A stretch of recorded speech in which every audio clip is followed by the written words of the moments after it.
రాష్ట్రంలో మహిళలపై పెరుగుతున్న దాడులు, అఘాయిత్యాలు, అత్యాచారాలు, హత్యలను అరికట్టేందుకు తక్షణ చర్యలు తీసుకునేలా ప్రభుత్వం కళ్లు తెరవాలని కోరుతూ వైఎస్ఆర్ కాంగ్రెస్ పార్టీ మహిళా విభాగం ఆధ్వర్యంలో పాత బస్టాండ్ సెంటర్లో ఉన్న డాక్టర్ బిఆర్ అంబేద్కర్ విగ్రహానికి వినతిపత్రం అందజేశారు.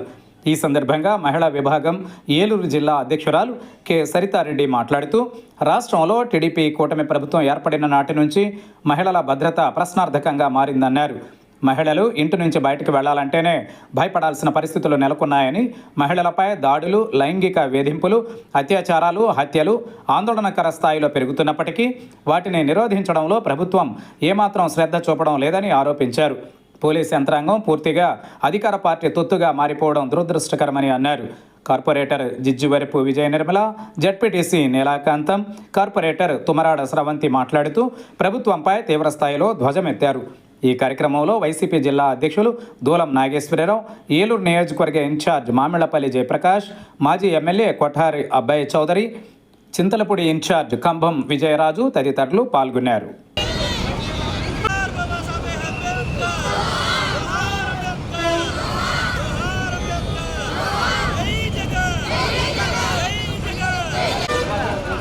ప్రభుత్వం అధికారంలోకి వచ్చిన దగ్గర నుంచి మహిళల మీద ఎన్నో అఘాయిత్యాలు, అత్యాచారాలు జరుగుతున్నాయి. మహిళలకు భద్రత లేకుండా పోయింది.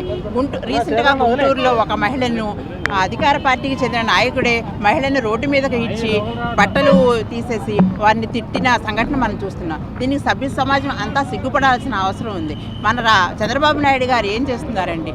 అధికార పార్టీ నాయకుడు అయ్యుండి ఈ పోలీస్ వ్యవస్థ అంతా కూడా వారికే తొత్తులుగా మారి కనీసం వారి మీద ఎఫ్ఐఆర్ కానీ కేసులు కూడా నమోదు చేయలేని పరిస్థితి ఉంది. అలాగే నేను బద్వేలులో కూడా ఒక వృద్ధ మహిళలకు సపోర్ట్ చేశారని ఆవిడని కూడా అలాగే రోడ్డు మీద బ్లౌజులు చింపేసి అటువంటి ఘనకార్యాలు చేస్తున్నారు మన అధికార పార్టీ నాయకులందరూ. వారికి అధికార పార్టీ నాయకులే అండగా ఉండి వారి కేసులు లేకుండా వారికి తగిన శిక్షలు పడకుండా చేస్తున్నారు. అలాగే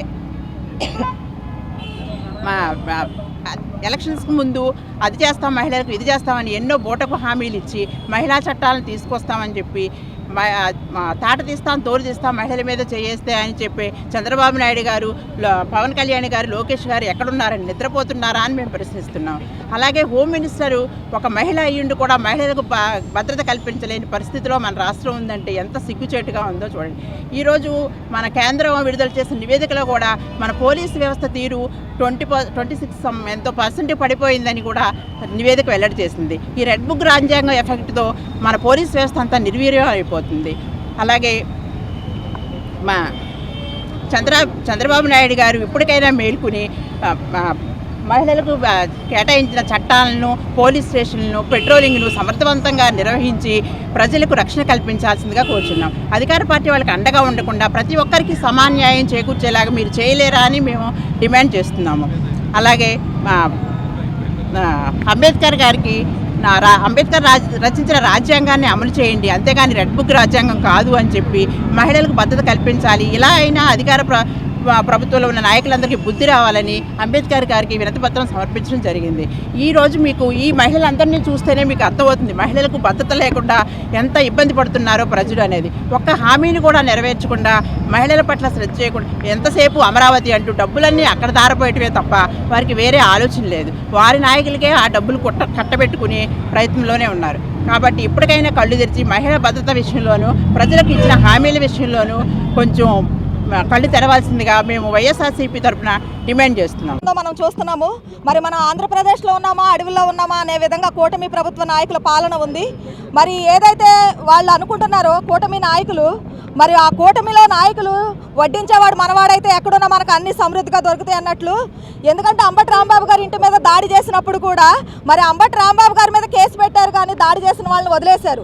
ఈ రోజున కూడా మనం ఎవరి మీద దాడి చేస్తే అది మహిళవని పురుషుడవని ఏదన్నా అవని మనకి ఎటువంటి ఇబ్బంది ఉండదు. ఎందుకంటే మనకి ఎక్కువగా కేసులు ఉంటే మనం ఎంత తప్పు చేస్తే అంత పెద్ద పదవులు మనకి ఇస్తారన్నాడు కదా మన అధినాయకుడు లోకేష్ గారు. ఆ విధంగా ఇస్తారని చెప్పేసి మరి కూటమిలో ఉన్న నాయకుల ఆలోచన విధానం ఉందనుకుంటండి.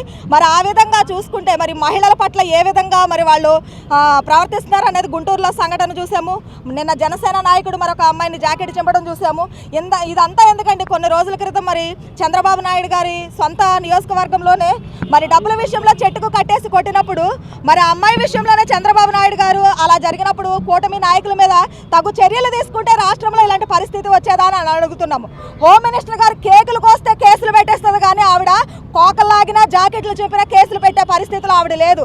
మరి ఆవిడ రాష్ట్రానికి హోమ్ మినిస్టర్ అనుకుంటుందో లేదా మరి కూటమి నాయకులకు హోమ్ మినిస్టర్ అనుకుంటుందో తెలియట్లా. మేకప్ అనే పదం ఒకటి వాడినందుకే రాష్ట్రం అంతా హడావుడి చేశారే. ఈ రోజున సొంత నియోజకవర్గంలో ఒక మహిళా ఎమ్మెల్యే అయి ఉండి గుంటూరులో ఈ విధంగా మహిళలపై దాడి చేస్తే సమర్థించుకోవాలని వచ్చి రోడ్డు మీద ఆవిడ మాట్లాడుతున్న తీరు, ఒక సెంట్రల్ మినిస్టర్ ఉన్న నియోజకవర్గంలో ఈ విధంగా జరిగితే సెంట్రల్ మినిస్టర్ ఎక్కడ పడుకున్నాడని చెప్పేసి మేము అడుగుతున్నామండి. మహిళలంటే మరి మహిళలకి అది చేస్తాం ఇది చేస్తామని అబద్ధపు హామీలు ఇచ్చి మీరు అధికారంలోకి వచ్చారు. మేము 1500 ఇస్తాము, గ్యాస్ బండ్ ఇస్తాము, ఈ విధంగా మహిళలను మోసం చేసి మహిళా ఓటర్లతో మీరు అధికారంలోకి వచ్చారు. మీరు ఆ విషయం మర్చిపోతున్నారు. అదే మహిళలు రేపటి రోజున ఇలాంటి పరిస్థితులు చూసి తిరగబడితే మీరు ఎక్కడుంటారో, మీరు అమెజాన్ అడవులు తీసుకొస్తానని అంటున్నారు చంద్రబాబు నాయుడు గారు అమరావతికి. అమరావతి మీద ఉన్న శ్రద్ధ ఆంధ్ర రాష్ట్రంలో ఉన్న ఆడవాళ్ళ మీద లేకుండా పోతుందా? లేదంటే కూటమిలో ఉన్న ఆడవాళ్ళ మీకు ఆడవాళ్ళగా కనిపిస్తారా? పవన్ కళ్యాణ్ గారు 30,000 మంది మిస్ అయ్యారని చెప్పారు. ఒక 3,000 మందినైనా తీసుకొచ్చాడా? ఒక 300 మందినైనా తీసుకొచ్చాడా? ఒక 30 మందినైనా ఒక ముగ్గురన్నా తీసుకొచ్చాడా అని చెప్పేసి మేము అడుగుతున్నాము. ఇన్ని ఘనకార్యాలు జరుగుతుంటే రాష్ట్రంలో మీరు ఏంటండి, మీ కూతురు గారి సినిమాకి అవార్డు వచ్చేటప్పటికి ట్వీట్ చేయడానికి సమయం ఉంది, కానీ ఇలాంటి చర్యలు ఖండించడానికి మీకు సమయం లేదా అని చెప్పేసి మేము పవన్ కళ్యాణ్ గారిని కూడా అడుగుతున్నాము. మరి మా వైఎస్ఆర్సీపీ తరఫున మహిళలందరూ దీన్ని తీవ్రంగా ఖండిస్తున్నామండి. జగన్మోహన్ రెడ్డి గారు ఉన్నప్పుడు మహిళల్ని ఏ విధంగా గౌరవించారో, ఏ విధంగా మహిళల పట్ల మంచి కార్యక్రమాలు చేశారో మరి అవన్నీ రాష్ట్ర ప్రజలకు తెలుసు, రాష్ట్రంలో ఉన్న మహిళలకు తెలుసు. ఆ విధంగా చంద్రబాబు గారిని మేము కోరేది ఒకటే, తండ్రి స్థానంలో ఉన్న మీరు మహిళల పట్ల మంచి మనసుతో ఉండాలని చెప్పేసి ఇలాంటి దాడులను ఖండించాలని చెప్పేసి మేము కోరుకుంటున్నామండి. Thank you. అంబేద్కర్ గారికి మన గుంటూరులో జరిగిన విషయం గురించి వినతి పత్రం సమర్పించడం జరిగింది. ఆ విషయం గురించి మాట్లాడాలి అని అంటేనే ఒక మహిళ కింద ఎంతో సిగ్గుగా ఉంది. ఎందుకు అంటే ఒక మహిళని వివస్త్రణ చేసి గుంటూరులోని రోడ్డు మీద మగవాళ్ళందరూ కూడా ఇలాగ కొట్టడము అన్నది ఎమ్మెల్యే గారు అండదండలు చూసుకొని మన మీద ఎటువంటి కేసులు పెట్టరు, రెడ్ బుక్ రాజ్యాంగం ఇలాగే ఉంటుంది, మా జోలికి ఎవరన్నా వస్తే మేము మహిళ అన్న ఆలోచన కూడా ఆలోచించము, మేము వ్యవస్థను చేసైనా కొడతాము, అయినా కూడా మా మీద ఎటువంటి ఎఫ్ఐఆర్లు ఫైల్ చేయరు అన్న ఒక గర్వంతో ఇలా చేయడం జరిగింది అన్నది ఒకటే నాకు అర్థమవుతుంది. ఇంకొకటి ఏంటి అంటే ఈ విషయం ఘటన జరిగి 3 రోజులైనా కూడా ఈ విషయం వెలికిలోకి రాలేదు, మన ఎవరికి కూడా బయటికి రాలేదు. అంటే గుంటూరుని చుట్టుపక్కల మనం ఏం చెప్తున్నామండి, ఇప్పుడు కూటమి ప్రభుత్వం ఏం చెప్తున్నారు, అమరావతి అని చెప్తున్నారు. అమరావతికి అంత దగ్గరలోనే ఇంత దారుణమైన ఘటన జరుగుతుందంటే ఇంకా చుట్టుపక్కల ఉన్న గ్రామాల్లోని పల్లెటూళ్ళలోని ఎక్కడైతే మీడియా లేదో, ఎక్కడైతే ఒక పోలీస్ స్టేషన్ ఊరు బయట ఉంటుందో ఆ మహిళల పరిస్థితి తలుచుకుంటుంటేనే చాలా భయం వేస్తూ ఉంది. మనందరికీ కూడా స్వాతంత్రం వచ్చిందని మనం అనుకుంటున్నాం, కానీ మహిళలకు ఇంకా రాలేదు. అర్ధరాత్రే కాదండి, పట్ట పగలు కూడా మహిళలు బయటకి రాలేని పరిస్థితి ఈరోజు కూటమి పాలనలోని మనందరం చూస్తున్నాం. ఇది ఎవరి మీద బురద జల్లే ప్రయత్నం కాదు. ప్రతి ఒక్క మహిళ, ఏ పార్టీలో ఉన్న మహిళ అయినా కానీ, ఒక తల్లైనా ఒక చెల్లైనా కానీ అందరూ మహిళలు ఆలోచించవలసిన విషయం ఇది నేనని మనస్ఫూర్తిగా కోరుకుంటా ఉన్నాను. మేమందరం కూడా వైఎస్ఆర్సీపీ తరఫున హోమ్ మినిస్టర్ గారు అసలు ఈ విషయం మీకు ఇప్పటివరకు తెలిసిందా లేదా, ఎందుకంటే దీని మీద మీరు ఎటువంటి చర్యలు కానీ ఎటువంటి సందేశం కానీ అసలు మీకు ఈ విషయం తెలుసా లేదా అన్నది కూడా ప్రజలందరూ కూడా అనుమానంగా ఉంది. సో దయచేసి మీకు ఈ విషయం తెలిసిందా లేదా అందరూ కూడా ఒకసారి బయటకు వచ్చి అసలు ఏం జరుగుతుంది అని మీ కళ్ళు తెలిసి చూడాలి అని చెప్పి నేను మనస్ఫూర్తిగా డిమాండ్ చేస్తా ఉన్నాను. Thank you. రాష్ట్రంలో రాకాసులు బయలుదేరారు, రాక్షసుల్లాగా ప్రవర్తిస్తున్నారు మహిళల పట్ల. ఈరోజు గుంటూరులో జరిగిన ఘటన మహిళల మీద చేసే అత్యాచారాలు కానివ్వండి, దాడులు కానివ్వండి, సభ్య సమాజాన్ని తలదించుకునే విధంగా ఉంది. ఎందుకనంటే గుంటూరులో ఒక కుళాయి విషయమై చిన్న గొడవ స్టార్ట్ అయ్యి కేసులు పెట్టుకునే వరకు వెళ్ళింది. కేసు పెడితే కూడా మహిళల్ని వ్యవస్థను చేసి ఆవిడ మూత్రం పోసుకునే విధంగా టీడీపీ నాయకులు కొట్టారు. ఎవరైతే మల్లెల మూర్తి అనే అతను ఉన్నాడో అతను గోండాలను తీసుకొచ్చి వాళ్ళ కుటుంబ సభ్యులని 9 మందిని తీసుకొచ్చి మహిళల మీద అఘాయిత్యం చేయడం జరిగింది. వ్యవస్థను చేసి మూత్రం పోసుకునే విధంగా కూడా కొట్టితే కూడా 2 రోజుల వరకు వాళ్ళ మీద కేసులు పెట్టలేదు. ఇలాంటి దరిద్రమైన ప్రభుత్వంలో మనం ఉండటం చాలా సిగ్గుచేటు. మహిళల మీద ఎన్ని రకాలుగా అఘాయిత్యాలు చేస్తున్నారు అని అంటే రెడ్ బుక్ రాజ్యాంగం అలుసు చూసుకొని పోలీసులు రెడ్ బుక్ రాజ్యాంగాన్ని అమలు చేస్తూ మహిళల మీద ఎన్ని అఘాయిత్యాలు జరుగుతున్నా సరే వాటిని ఖండించకుండా పోలీసులను కూడా మభ్య పెడుతూ ఈ ప్రభుత్వాన్ని అయితే నడిపిస్తున్నారు. రెడ్ బుక్ అండ చూసుకొని విర్రవీగుతున్నారు వీళ్ళందరూ కూడా. అలాగే దుశ్శాసనుల పర్వం అయితే ఈరోజు రాష్ట్రంలో మనం చూస్తున్నాము.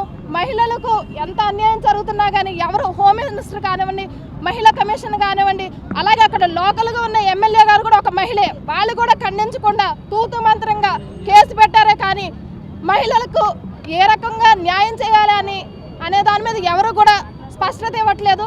కేసు వేసాము, రిమాండ్ చేసామంటున్నారు. 9 మంది మీద కూడా కేసు పెట్టి వాళ్ళందరినీ కూడా శిక్షించే వరకు మేమందరం కూడా ఈ పోరాటం కొనసాగిస్తామని తెలియజేసుకుంటూ వాళ్ళందరికీ శిక్ష పడాలని మేము ఇప్పుడు ఇక్కడ పోలీసుల మీద, ఈ రెడ్ బుక్ రాజ్యాంగం మీద మాకైతే నమ్మకం లేదు కాబట్టి అంబేద్కర్ గారు రాసిన రాజ్యాంగం అమలు అవ్వాలని చెప్పేసి అంబేద్కర్ గారి దగ్గర మేము వినతి పత్రం ఇవ్వడం జరిగింది. ఈ మహిళల మీద యాగాత్యాలు ఇప్పటి నుంచి కూడా చేస్తే మేమందరం ఊరుకోం. ఇదే రీత్యా ప్రభుత్వం మీద ఒత్తిడి తీసుకొచ్చి మేము ఎప్పుడు కూడా ఇలాగే ఫైట్ చేస్తామని, గవర్నమెంట్కి బుద్ధి వచ్చే విధంగా చేస్తామని తెలియజేసుకుంటూ ముగిస్తున్నాం. Thank you.